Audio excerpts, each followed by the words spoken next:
बच्चों, तो आज आप लोगों के लिए लेके आए हैं हम सोशल साइंस के कुछ महत्वपूर्ण ऑब्जेक्टिव क्वेश्चन। तो इसका पहला नंबर क्वेश्चन जो है इस प्रकार से है कि हिटलर का जन्म कब हुआ था।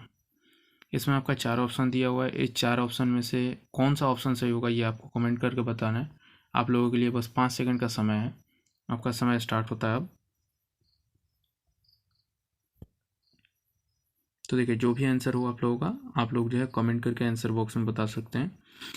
आप लोगों के लिए मैं बताना चाहूँगा कि इस क्वेश्चन का आंसर जो होगा वो ऑप्शन नंबर बी होगा कि 1889 में हिटलर का जन्म जो है वो हुआ था आपका 20 अप्रैल को, 20 अप्रैल को और 1889 ईस्वी में।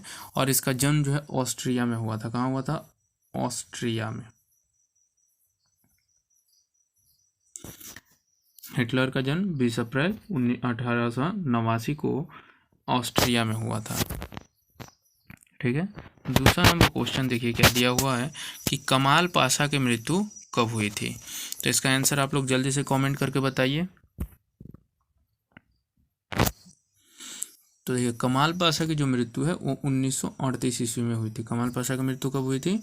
1938 में। और कमाल पाशा का जन्म जो है वो आपका हुआ था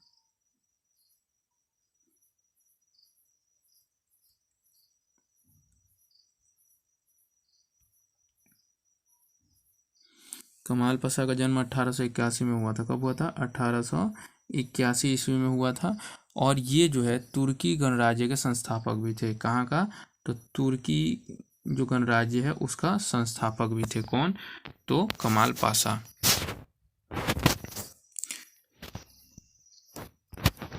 अगला क्वेश्चन है कि भारतीय राष्ट्रीय कांग्रेस की स्थापना कब हुई थी। तो भारतीय राष्ट्रीय कांग्रेस की स्थापना कब हुई थी? तो भारतीय राष्ट्रीय कांग्रेस की स्थापना जो है आपका हुआ था 28 दिसंबर 1885 को।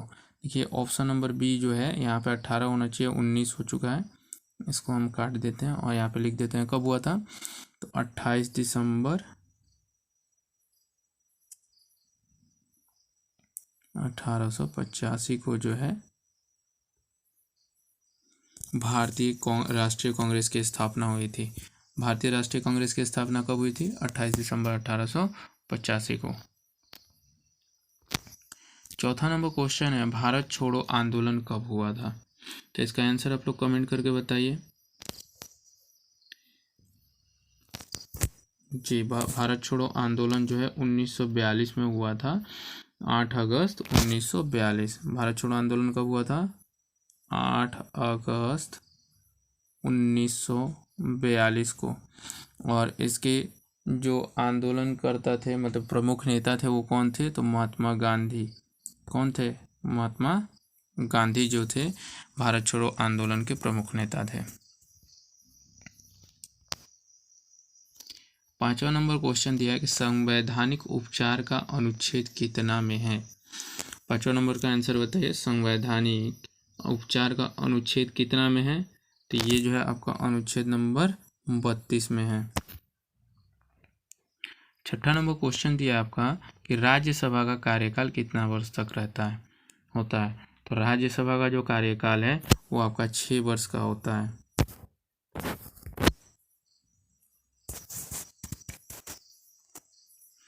सातवां नंबर क्वेश्चन दिया है कि सरकार के कितने अंग होते हैं। तो सरकार के जो है आपके 3 अंग होते हैं। सरकार के कितने अंग होते हैं? 3। पहला विधायिका, उसके बाद कार्यपालिका, फिर न्यायपालिका। कौन कौन सा? विधायिका, कार्यपालिका और तीसरा जो है आपका न्यायपालिका हो जाएगा। कौन सा? न्यायपालिका। तो ये 3 जो है सरकार के अंग होते हैं, विधायिका, कार्यपालिका और न्यायपालिका। याद रखिएगा आप लोग। आठवां नंबर क्वेश्चन जो दिया है कि मौलिक कर्तव्य कहाँ से लिया गया है। भारतीय संविधान में मौलिक कर्तव्य कहाँ से लिया गया है। तो भारतीय संविधान में जो मौलिक कर्तव्य है वो आपका रूस से लिया गया है। ठीक है। और इसको जो है जोड़ा गया था कब? तो 1976 में, जब 42वां संशोधन हुआ था। 42वां संशोधन जब हुआ था संविधान का, तब इस चीज मौलिक कर्तव्य को जो है जोड़ा गया था संविधान में। और ये हुआ कब था? तो 1976 में।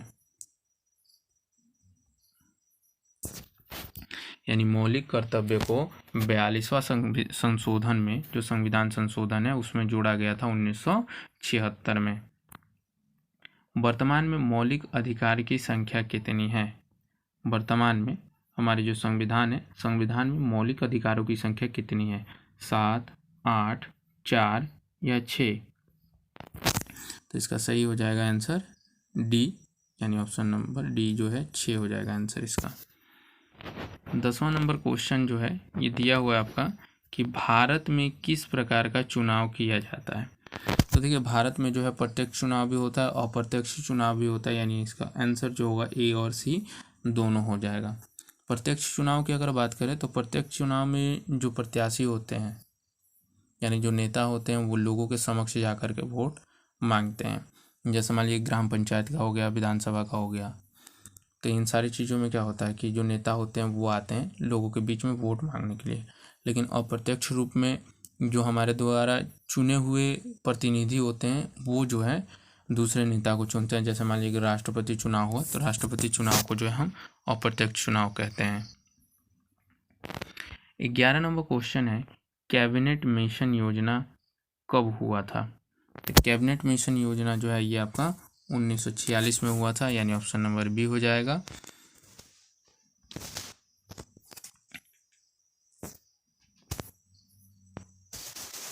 12 नंबर क्वेश्चन है, लोकसभा का अनुच्छेद कितना होता है? लोकसभा में टोटल अनुच्छेद कितने हैं? तो अभी जो है फिलहाल 81 है, ऑप्शन नंबर सी हो जाएगा। देश में कानून का निर्माण कौन करता है? तो देश में जो है कानून के निर्माण संसद करते हैं। बिहार प्रेस बिल कब पारित किया गया था?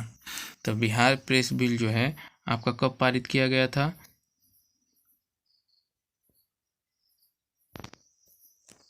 तो ये ऑप्शन नंबर सी हो जाएगा, 31 जुलाई 1982 को। कब?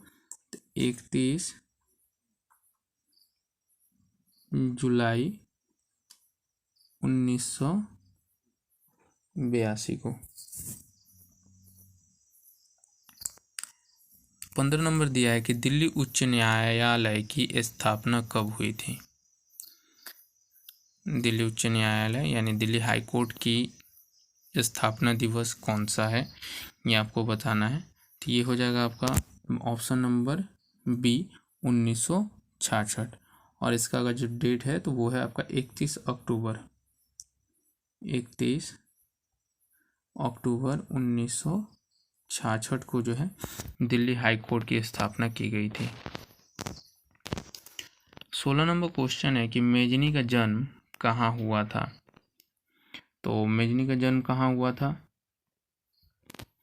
मेजनी का जन्म जो है जिनेवा में हुआ था। कब? 1805 में। मेजनी का जन्म 1805 में जिनेवा में हुआ था। 17 नंबर क्वेश्चन है कि इटली के एकीकरण में कितने राज्य थे? तो इटली का जो एकीकरण है उसमें 13 राज्य थे। इटली के एकीकरण में कितने राज्य थे? 13। लेकिन अगर पूछे कि इटली के एकीकरण में सबसे बड़ा बाधा किसने उत्पन्न किया था? तो ऑस्ट्रिया ने। किसने? ऑस्ट्रिया ने।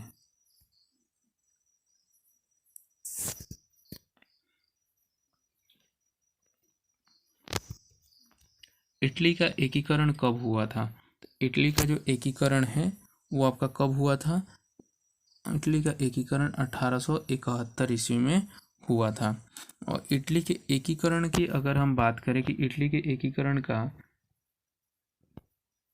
जन्मदाता किसे कहा जाता है, तो वो हो जाएगा नेपोलियन। जर्मनी के सबसे शक्तिशाली राज्य कौन था? तो जर्मनी के सबसे शक्तिशाली राज्य प्रशा था।